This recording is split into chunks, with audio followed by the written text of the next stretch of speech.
تو ہی نظر آیا جدھر دیکھا۔ انسان جب تک دنیا کی چیزوں کے مشاہدے میں کھویا رہتا ہے اور ان کی خواہش اسے اپنے حصار میں لیے رکھتی ہے، وہ دیدار محبوب حقیقی سے محروم لیتا ہے، کیونکہ اس کی نگاہوں کے آگے مادی دنیا کے بے شمار پردے حائل رہتے ہیں۔ لیکن ایک بار ان سے ماورا ہو کر جب وہ انوار الہی کا مشاہدہ کر لے تو یہ مادی دنیا اور اس کا تمام حسن اس مشاہدے کے سامنے ہیچ نظر آتا ہے۔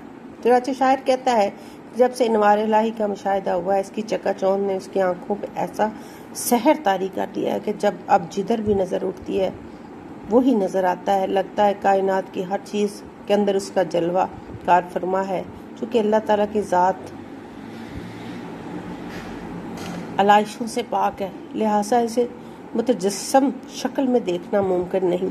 البتہ بندگان الہی جب محبوب حقیقی مہربان ہوتا ہے تو ان کی باطن کی آنکھیں واہ ہو جاتی ہیں، تب انہیں کائنات کے ذرے ذرے میں قدرت خداوندی اور حسن الہی کے جلوے نظر آتے ہیں۔ عزیز طالبان، ہمارے آج کے لیکچر کا یہیں پہ اختتام ہوتا ہے۔ کل سے انشاءاللہ ہم شعر نمبر 6 سے ہم اپنے لیکچر کا آغاز کریں گے۔ اللہ حافظ۔